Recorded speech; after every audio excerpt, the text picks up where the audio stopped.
2주 전에 우리 담임 목사님이 인내에 대한 설교를 하시면서 야고보서 5장 11절 말씀을 인용하셨는데 한번 읽어볼까요? 야고보서 5장 11절 말씀입니다. 시작.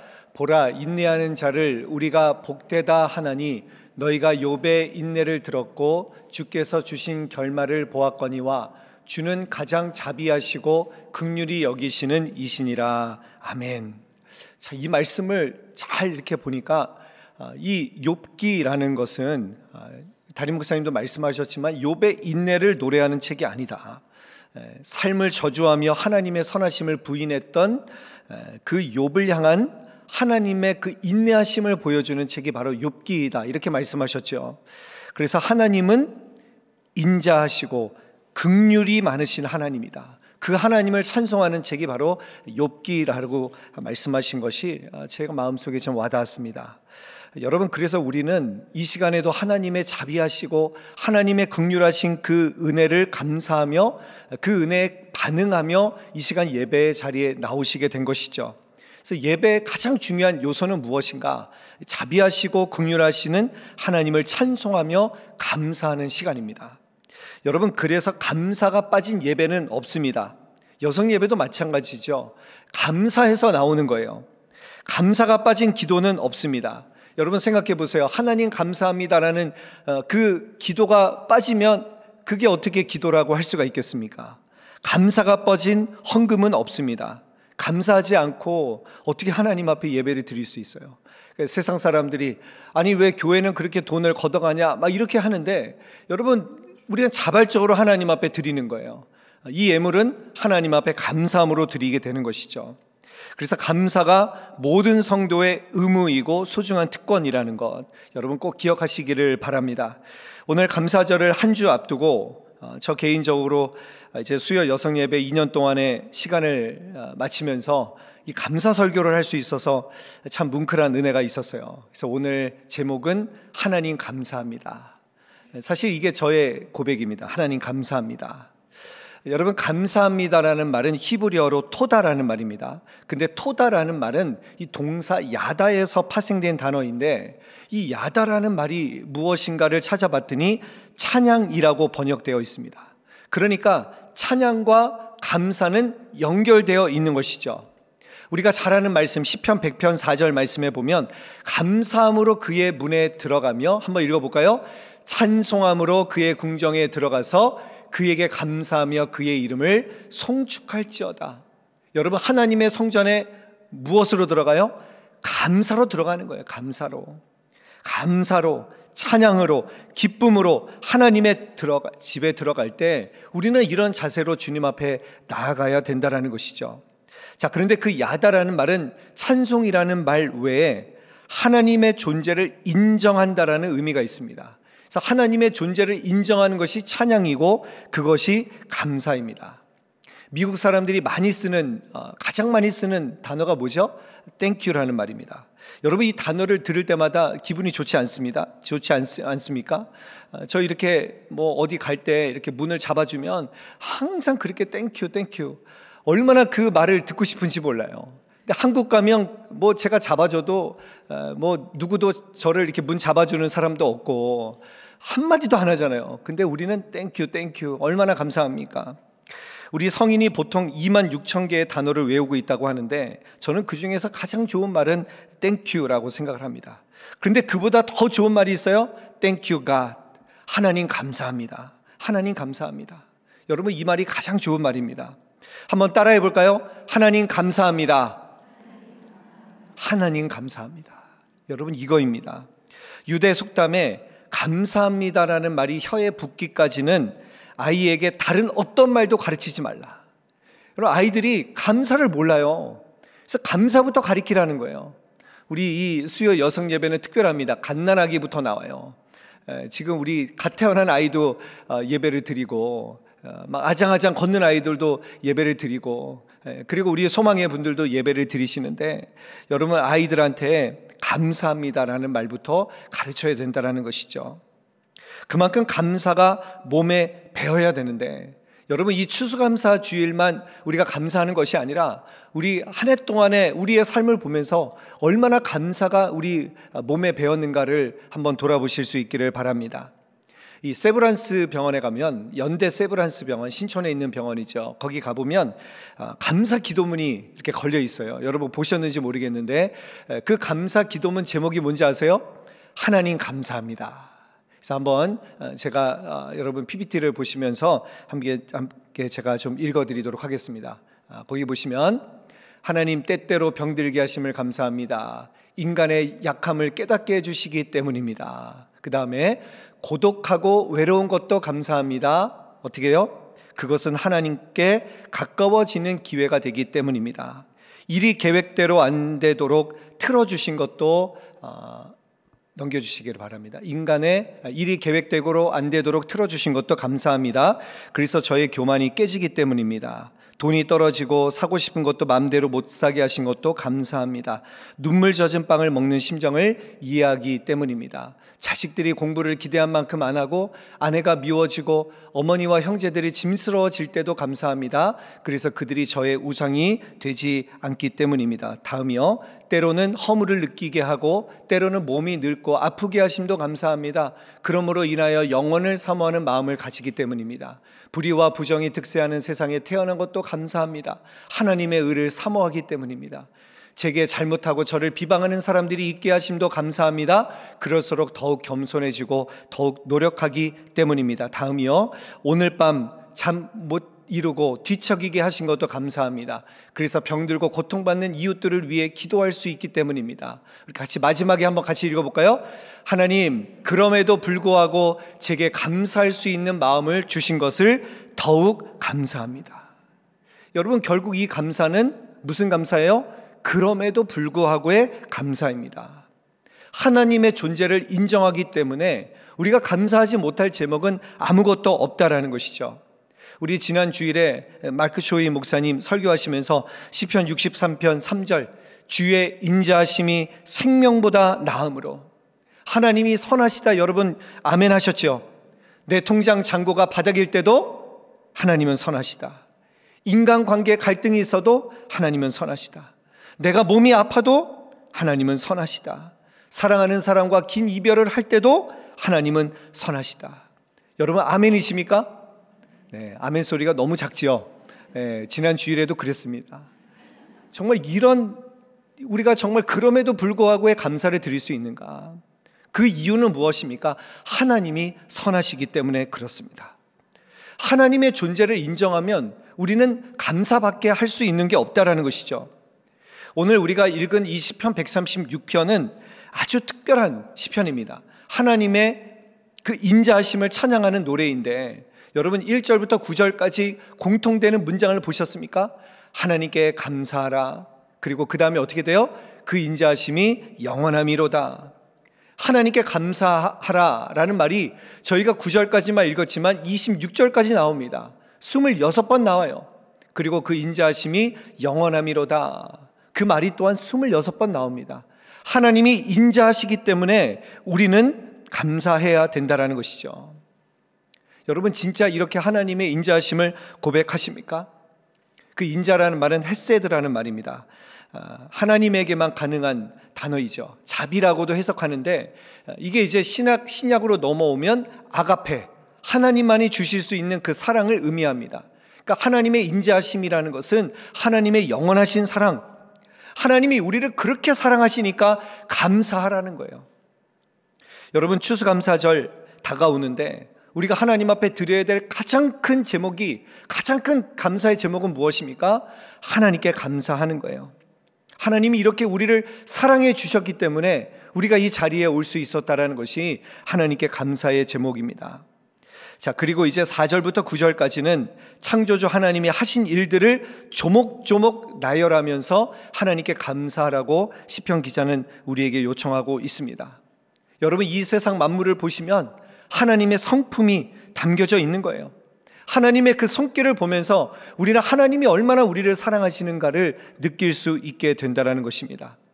그래서 데살로니가 전서를 보면 항상 기뻐하라, 쉬지 말고 기도하라, 범사에 감사하라고 하셨어요. 범사, 모든 일에 감사. 하나님께서 우리에게 베푸신 모든 일이 우리에게 감사의 제목이 된다라는 것입니다. 전광 목사님이 지은 평생 감사라는 책에 보면 이런 글이 나옵니다. 제가 잠깐 소개를 해드릴게요. 이 세상 살고 있는 것이, 우리가 생명을 가진 것이 얼마나 큰 축복인가, 이 목사님이 이렇게 설명을 하셨어요. 아침에 눈 뜨면 감사하다라는 거예요.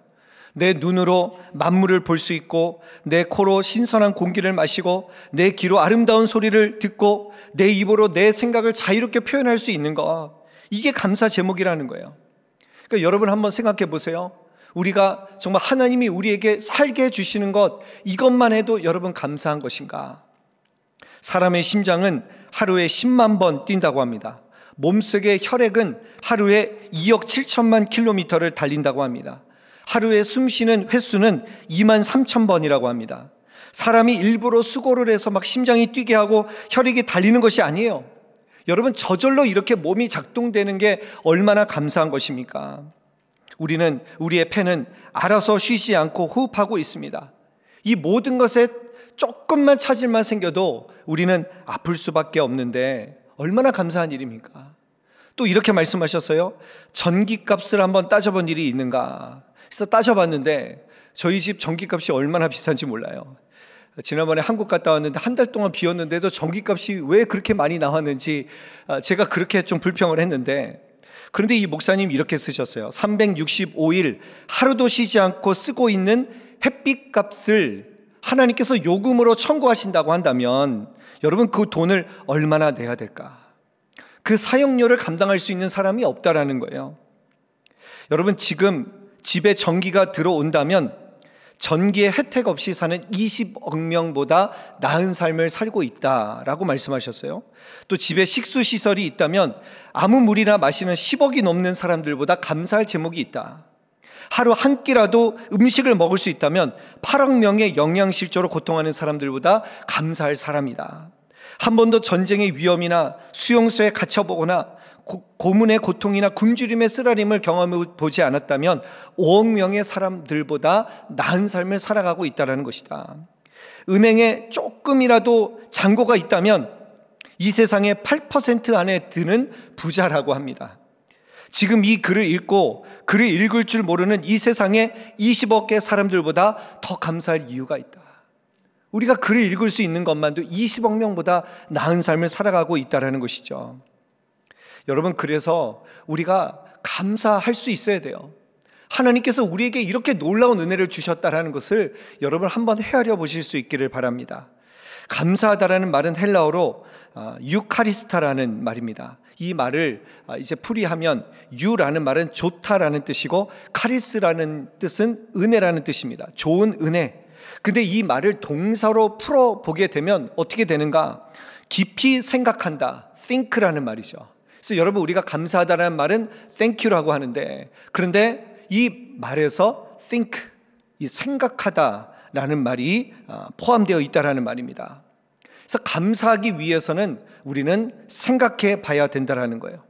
생각한다라는 것은 무슨 뜻입니까? 내가 해석한다라는 것이죠.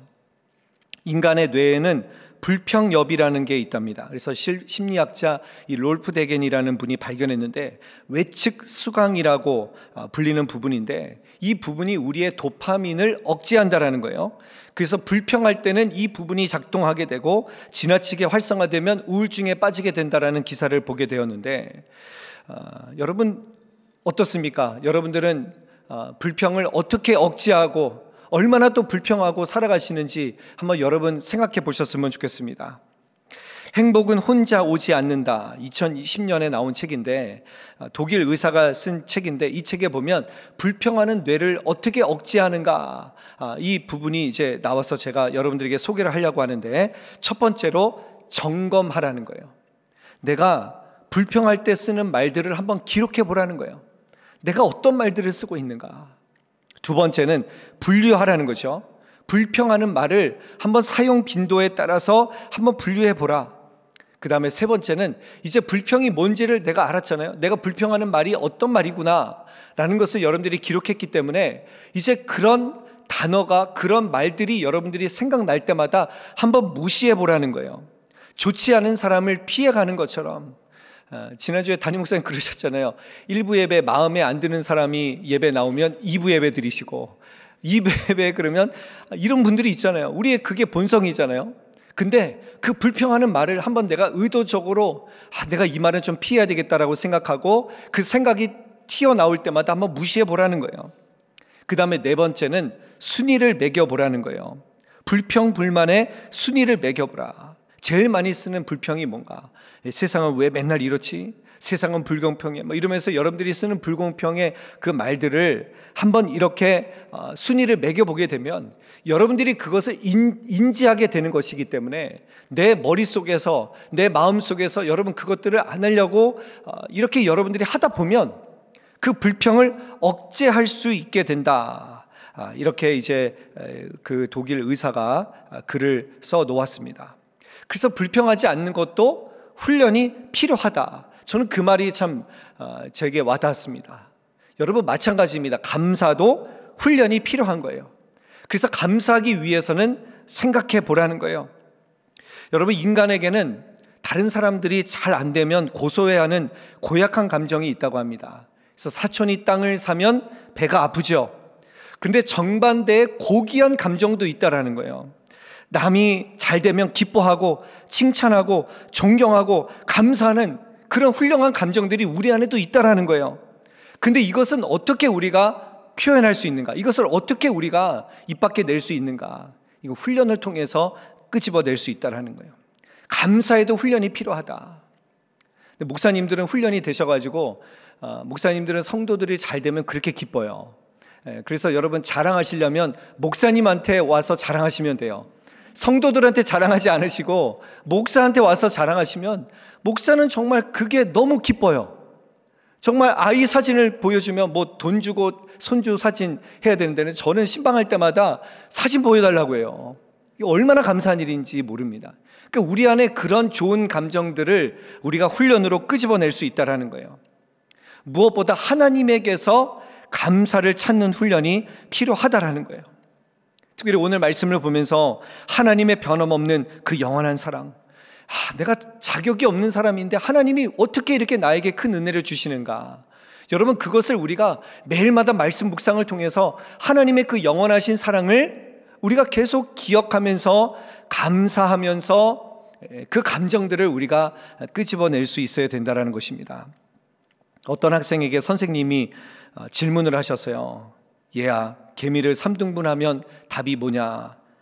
그러면 뭐예요? 답이 머리, 가슴, 배인데, 그런데 이 학생이 개미 3등분하면 답이 뭐냐? 그랬더니 죽습니다 라고 대답을 했어요.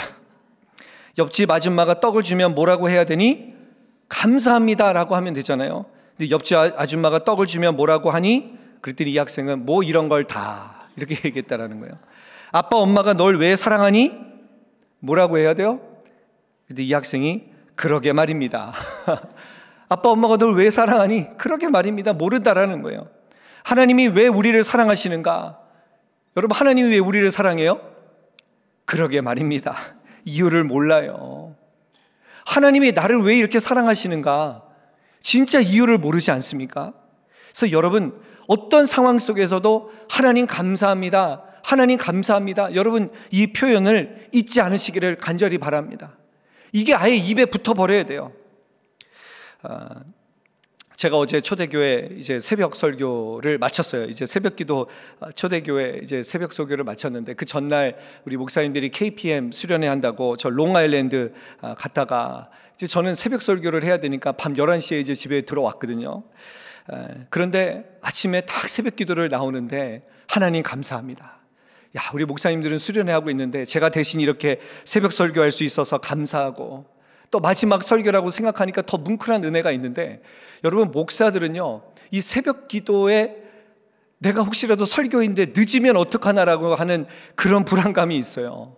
그래서 정말 새벽에 밤에 일찍 자야 돼요. 밤에 일찍 자서 막 알람도 몇 개를 해놓고 하는데 지금까지 한 번도 놓친 적 없이 새벽 기도 설교를 잘 할 수 있었다라는 게 이것이 얼마나 큰 하나님의 은혜인가. 하나님 감사합니다.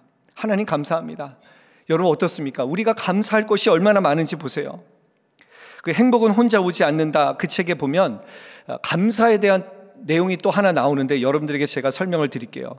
자꾸만 이렇게 때를 놓쳐가지고 속상해하고 힘들어하시는 분들이 있잖아요. 그런데 이 의사가 뭐라고 했냐면 때를 놓치는 법을 배워보라는 거예요. 그래서 이 작가는 베를린에서 발행되는 TV 가이드 잡지를 항상 산다고 합니다. 그리고 2주일 동안 그 잡지를 구석에다가 박아놨다가 이제 2주일 뒤에 그것을 펼쳐보면서 내가 얼마나 많은 TV 프로그램들을 못 봤는가, 이걸 확인하면서 놀라게 된다는 거예요. 그런데 그때마다 이제 드는 생각이 뭐냐면, 내가 태어나기도 전에 놓쳐버린 시간, 내가 죽은 이후에 놓쳐버리게 될 그 모든 것들에 비하면 그 2주 동안 내가 놓쳐버린 것은 아무것도 아니구나, 그렇게 생각하니까 감사하게 된다라는 거예요.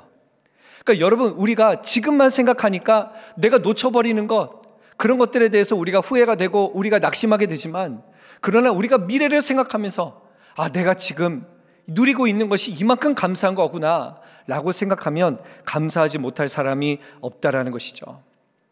유명한 이 주석가, 이 매튜 헨리라는 분이 있습니다. 이분의 그 주석이 참 유명한데, 이분이 그런 글을 거기다 써놓으셨어요. 가다가 깡패를 만나서 피 흘리고 집에 들어오니까 막 가족들이 깜짝 놀랐다라는 거예요. 근데 이분이 아무 말 하지 않고 서재에 들어가서 피투성이인 채로 하나님 앞에 감사의 기도를 드렸다고 합니다. 하나님, 나의 생명을 지켜주셔서 감사합니다. 하나님, 이 정도로 맡게 해주셔서 감사합니다. 예수님 모르고 죽었으면 큰일 날 뻔했는데 예수님 만나서 영원한 천국의 확신을 다시 한번 확인하게 하시니 감사합니다. 그러니까 맞고 들어왔는데 오히려 감사하다라는 거예요.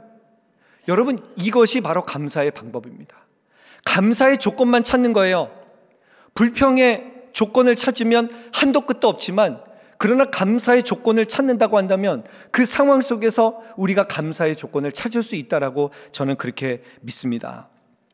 그래서 설교를 준비하는데, 지난주에 아내가 감기가 막 2주, 3주 지나갔는데도 낫지 않고 계속 기침을 해서, 그래서 한번 하루 쉬고 병원을 가자. 그래서 이제 병원을 갔다 오고 이제 약을 받아서 이제 하루 종일 제가 쉬라고 했어요.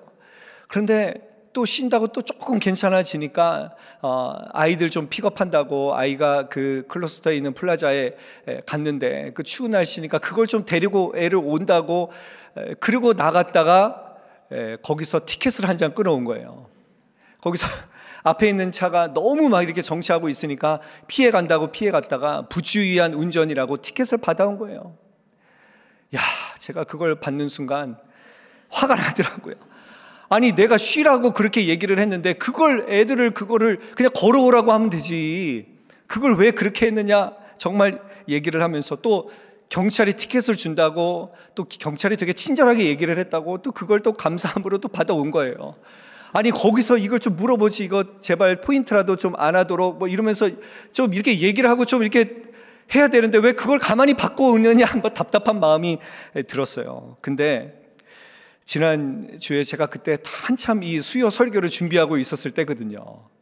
근데 그렇게 생각을 해보니까 그 상황을 한번 제가 분석을 해봤어요. 분석을 해봤더니, 저런 클러스터 플라자에서도 티켓을 끊을 수 있는 거구나.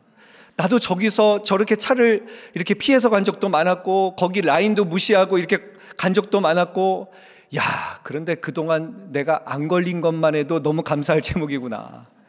그리고 그 다음부터 조심하게 되는 거예요. 그래서 아내한테 제가 그랬어요.